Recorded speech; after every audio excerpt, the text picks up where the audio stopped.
नमस्कार, आप देख रहे हैं साधना न्यूज का खास कार्यक्रम अखबारों की सुर्खियां और मैं हूं आपके साथ प्रशिता।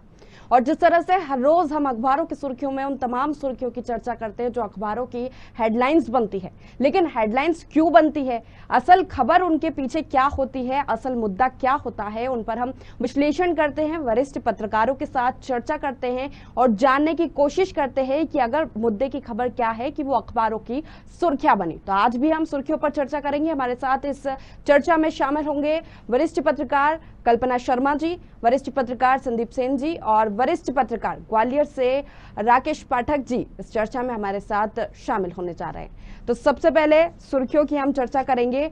तो कल्पना जी, आपसे लेना चाहूंगी कि कल देर रात कोरोना से मिल्खा सिंह का निधन हो गया है, कैसे देखती है आप? सबसे पहली प्रतिक्रिया। का नाम रोशन करना और एक तरह से आज प्रधानमंत्री से लेकर राष्ट्रपति सबने संवेदनाएं अपनी व्यक्त की हैं।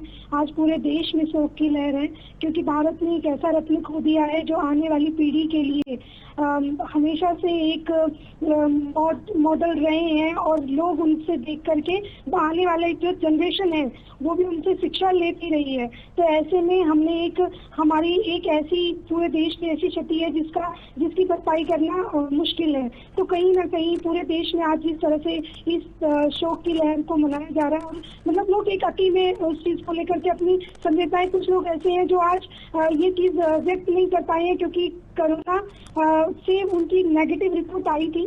उसके बाद जिस तरह की चीजें हुई हैं वो कहीं ना कहीं दुख का विषय जरूर है। पूरे देश में इसको लेकर के शोक की लहर इस समय है। राकेश जी, बिल्कुल, मिल्खा सिंह फ्लाइंग सिख के नाम से फेमस है पूरे भारत में, पूरे वर्ल्ड में, आपकी प्रतिक्रिया?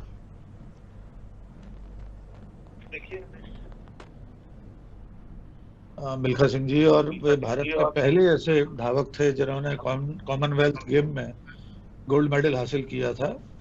और उनको जो उड़न सिख कहा जाता है, फ्लाइंग सिख, वो पाकिस्तान के राष्ट्रपति फील्ड मार्शल अयूब खान ने उनको नाम दिया था क्योंकि एक अवसर पर एक प्रतियोगिता में जब वे जीत कर आए तो फील्ड मार्शल अयूब खान ने कहा कि आज तुम दौड़े नहीं हो, आज तुम उड़े थे। बिल्कुल, तब से उनका नाम उड़न सिख पड़ा, फ्लाइंग सिख पड़ा। कोरोना हमारे आसपास के, हमारे जीवन के इतने महत्वपूर्ण लोगों को लेकर जा रहा है। यद्यपि मिल्खा सिंह जी की आयु 91 वर्ष थी और दुखद ये है कि 7 दिन पहले उनकी पत्नी की भी मृत्यु हुई है कोरोना से।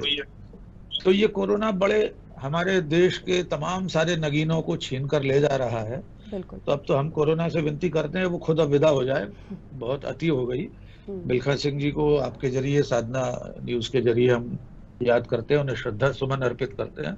ये बड़ा नुकसान है न केवल खेल जगत के लिए बल्कि हमारे पूरे सार्वजनिक जीवन के लिए। संदीप जी, क्या कहेंगे आप? जी बिल्कुल, देखिए मिल्खा सिंह एक ऐसे धावक थे जिन्होंने ना सिर्फ कॉमनवेल्थ गेम्स में बल्कि एशियाड में भी उन्होंने देश का नाम रोशन किया। साथ ही साथ जब रोम में 1960 में ओलंपिक में भाग लेने जा रहे थे, वो देश की सबसे बड़ी उम्मीद थे। हालांकि उस समय वो स्वर्ण पदक हासिल नहीं कर पाए थे और चौथे नंबर पर आए थे। और साथ ही साथ मिल्खा सिंह जी की अगर बात की जाए तो मिल्खा फैमिली से ना सिर्फ मिल्खा सिंह जी बल्कि उनके पिता जो थे वो भी पद्मश्री से देश के लिए सम्मानित किए गए। तो ऐसी शख्सियत का, ऐसे धावक का या ऐसे खिलाड़ी का देश से जाना निश्चित तौर पर एक अपूरणीय क्षति है। और आने वाले दिनों में देखना होगा कि जो युवा उनसे प्रेरणा लेते थे वो किस तरह से उनके नाम को आगे बढ़ाते हैं और किस तरह से देश में खेलों का भविष्य जो है वो आगे ले जा पाते हैं अंतर्राष्ट्रीय प्रतियोगिताओं में। निश्चित ही खेल जगत के लिए एक बड़ी हानि यहाँ पर है और साधना न्यूज के माध्यम से हम उन्हें याद करते हैं और करते रहेंगे। बढ़ती अगली खबर की ओर, जो स्थितियां हम देख रहे हैं स्वास्थ्य विभाग की, किस तरह से कोरोना को लेकर हमने स्वास्थ्य विभाग की स्थितियां देखी, क्या व्यवस्था उनके पास थी। अब वहीं ब्लैक फंगस को लेकर मारामारी मच रही है। अभी जो खबर आई है उसमें यह है कि 10 दिन में 3 लोगों की ब्लैक फंगस से मौत हुई है हमीदिया में और वो 3 लोग सर्जरी का इंतजार कर रहे थे लेकिन कोई व्यवस्था वहां पर नहीं थी। राकेश जी,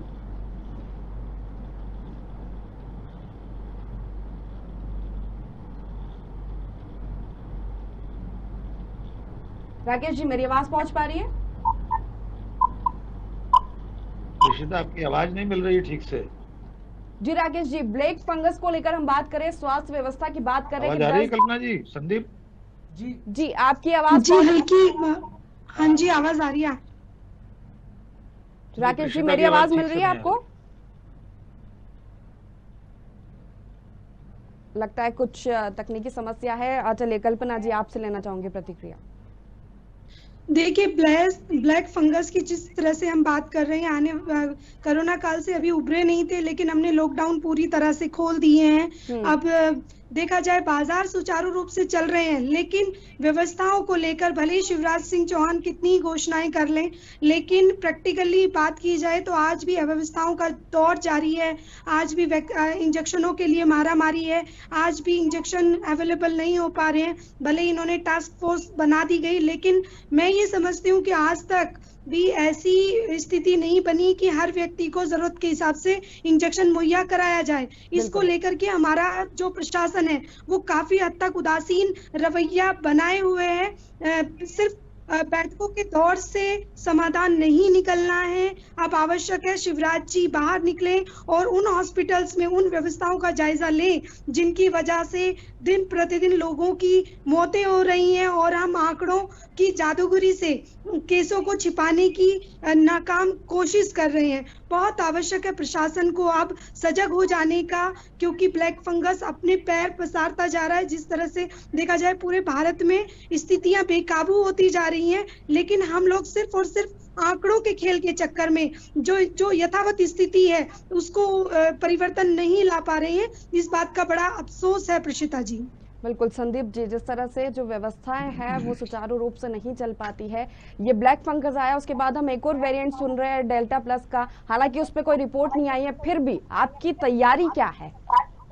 बिल्कुल, देखिए जिस तरह से कोरोना काल में सिस्टम में फंगस दिखाई दिया, उसी का असर अब देखने को अब मिल रहा है। तरह तरह के वेरिएंट जो है वो सामने आ रहे हैं। कल ही एक विशेषज्ञों की रिपोर्ट आई है, डेल्टा वेरिएंट से भी आगे जाके लैम्ब्रेडा वेरिएंट अब आया है, और उस जो कि वैक्सीन बन रही हैं उसके ऊपर भी ये असर नहीं कर पा, वैक्सीन जो है वो असर कम नहीं कर पा रही है इस वेरिएंट का। कुल मिलाकर अगर देखा जाए ब्लैक फंगस के दिन प्रतिदिन मामले बढ़ रहे हैं, और सबसे बड़ी नाकामी ये है कि जो इसकी दवा है पोस्का नोजल, उसके भी जो अगर दामों की बात की जाए तो एक आम आदमी की पहुंच से तकरीबन कोसों दूर है, 80,000 के आसपास जो है वो इसके दाम है। तो कुल मिलाकर जो दवा है वो भी आम आदमी की पहुंच से दूर है, और सरकार के जो प्रयास हैं वो ब्लैक फंगस को लेकर हो, या फिर हम सिर्फ ब्लैक फंगस की बात क्यों करें, वाइट फंगस के मामले भी सामने आ रहे हैं। और जिस तरह का सिस्टम में फंगस कोरोना काल के दौरान दिखाई दिया, और लोग जो है बेमौत मारे गए या इलाज ना मिलने के चलते जो है उनकी मृत्यु हुई। तो इस तरह की जो नाकामियां हैं ब्लैक फंगस को लेकर, हालांकि सरकार सजग है और टास्क फोर्स का गठन भी किया गया है, लेकिन देखना होगा कि ये जो तरह तरह के फंगस या वेरिएंट सामने आ रहे हैं, आखिर जो अनुसंधान का हालांकि ये विषय है, लेकिन जो दवाइयाँ मौजूद हैं वो आम आदमी की पहुंच में हो और इलाज उनकी पहुंच में हो, तो निश्चित तौर पर इस जंग को जीता जा सकता है। बिल्कुल, राकेश जी से लेना चाहूंगी। राकेश जी मेरी आवाज पहुंच पा रही है आप तक?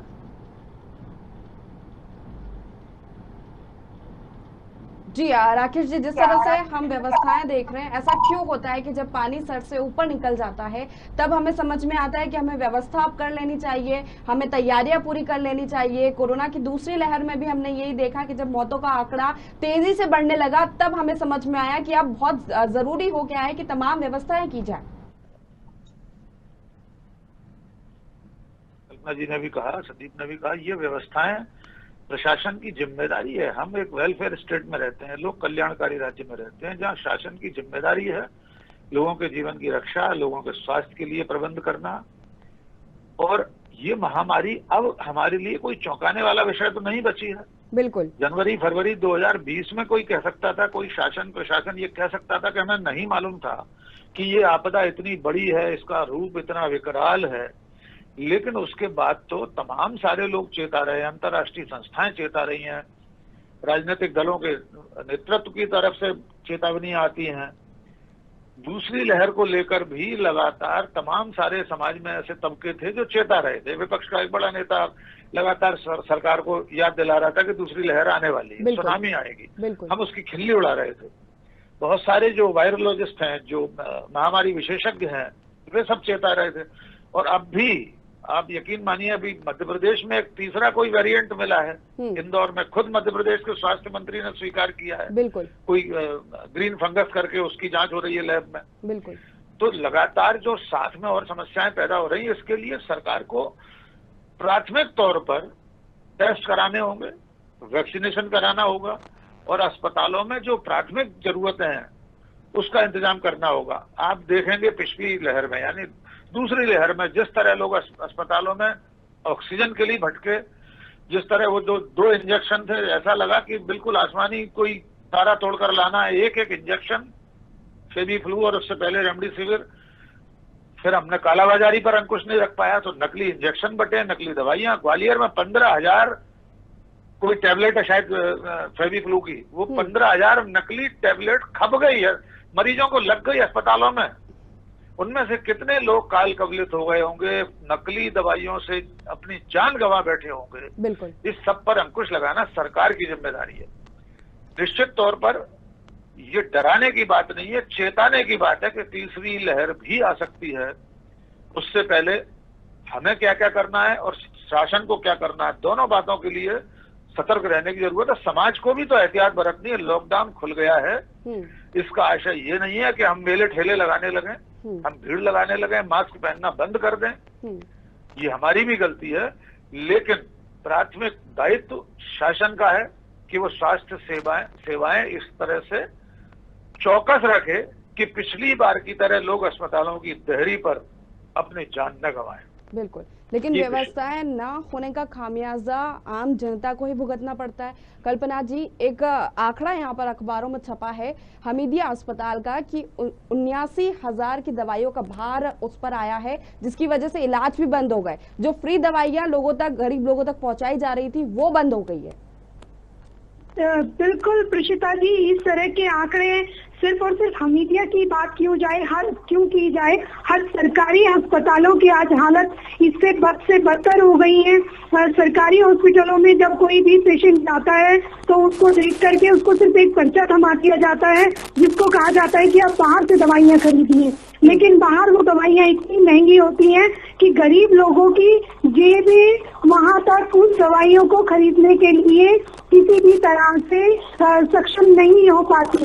ऐसी स्थिति में पेशेंट आज दर बदर भटक रहे हैं, उनको ना दवाइयां मिल रही हैं, इलाज भी प्रॉपर नहीं है, हॉस्पिटलों में भीड़ पूरी तरह से है। तो कहीं ना कहीं सारी चीजों को लेकर के हमारी प्रशासन, हमारी सरकारों को जितना एक्टिव जितना होना चाहिए था, उतना मुझे नहीं लगता उतना इस समय काम किया जा रहा है।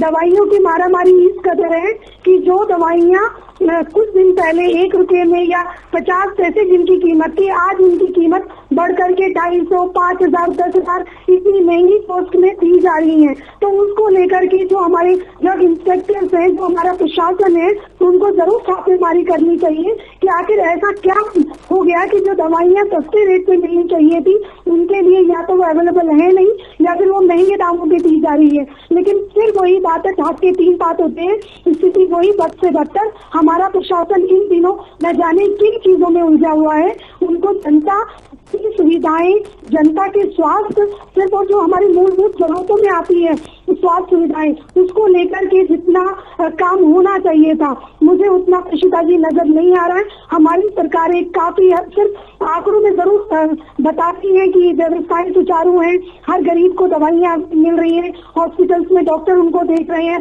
बेड प्रॉपर हैं, ऑक्सीजन की कोई कमी नहीं है। लेकिन सच आज भी यही है कि आज भी दवाइयों के लिए मारामारी दस्तूर जारी है और कोई भी ऐसी व्यवस्था नहीं जिसके चलते मरीजों को किसी तरह की राहत की आने वाले समय में भी कोई उम्मीद हो। बिल्कुल, सरकार के आंकड़े कुछ और बयां करते हैं और जो जमीनी स्तर पर हम हकीकत देखते हैं, जो खबरें हम पढ़ते हैं, वो कुछ और बयां करती है। खैर, क्या व्यवस्था होगी, आगे की क्या तैयारी होगी और किस तरह से पूरी व्यवस्थाएं आम जनता को मिलेगी, इसका सिर्फ इंतजार किया जा सकता है। बढ़ते अगली बड़ी खबर की ओर। शिवराज सिंह चौहान ने ऐलान कर दिया है कि 1 जुलाई से सभी तबादले होंगे। मतलब 2 साल से जो प्रतिबंध तबादलों पर लगा था वो अब नहीं लगेगा, 1 जुलाई से सभी तबादले हो सकते हैं। संदीप जी।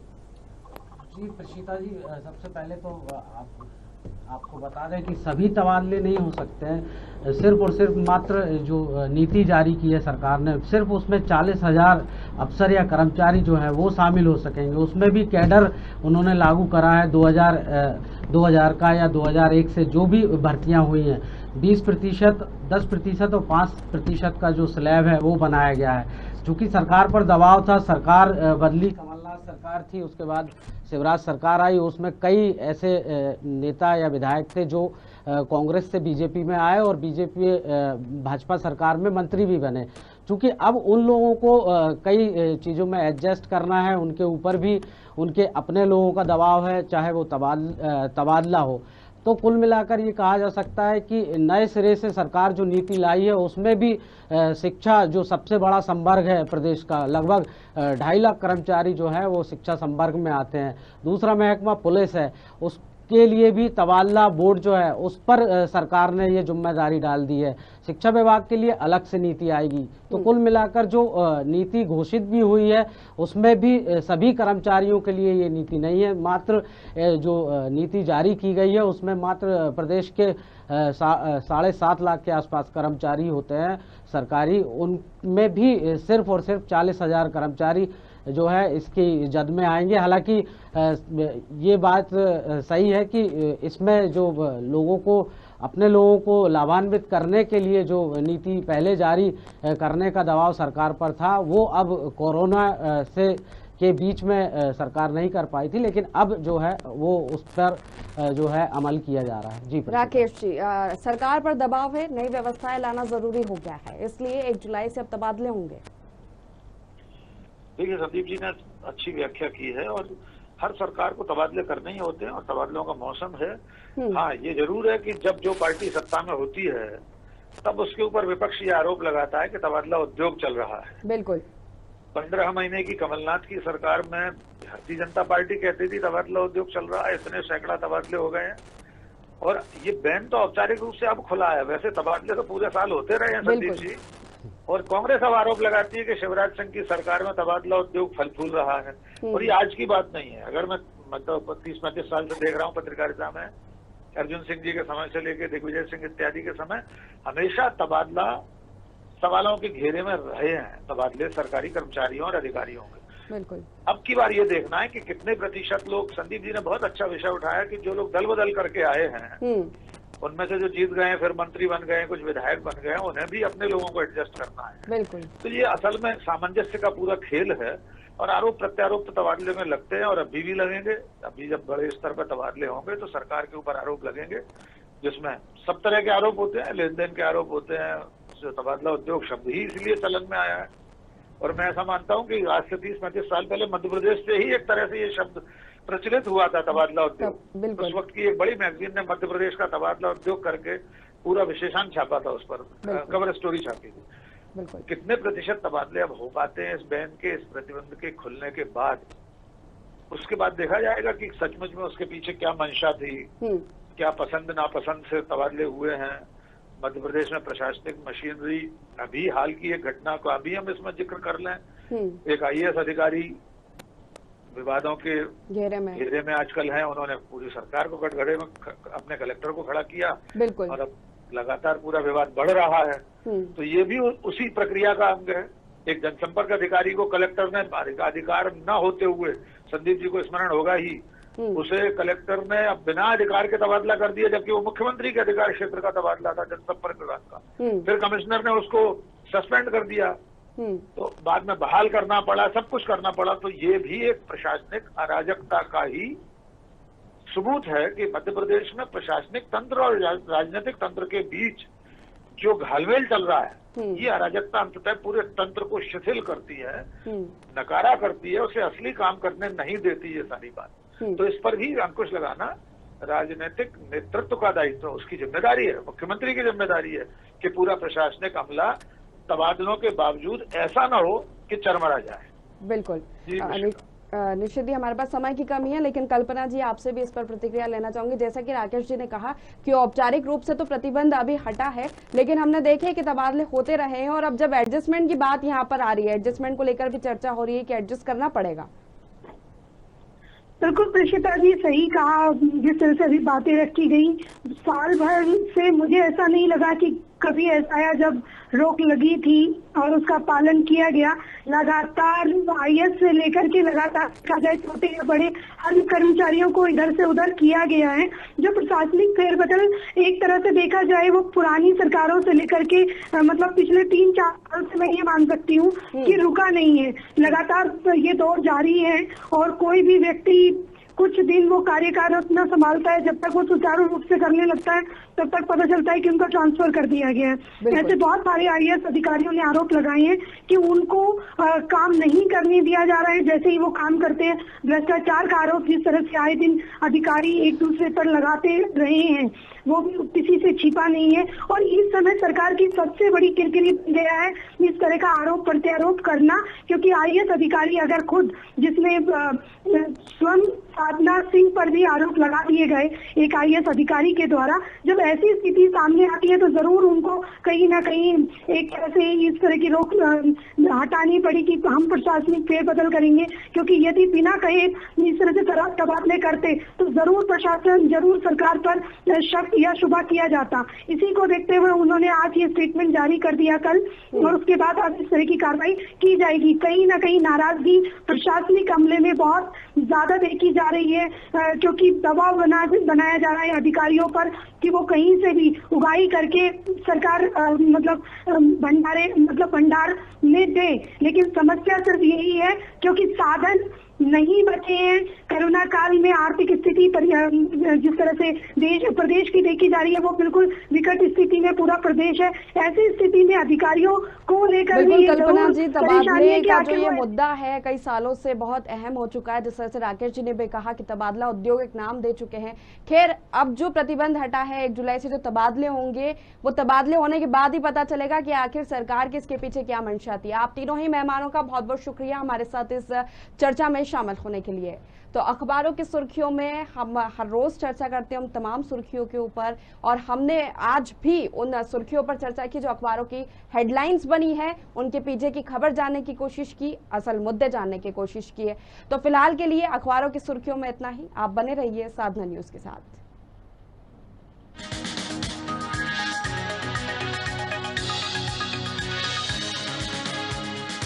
नहीं ले पाएगा।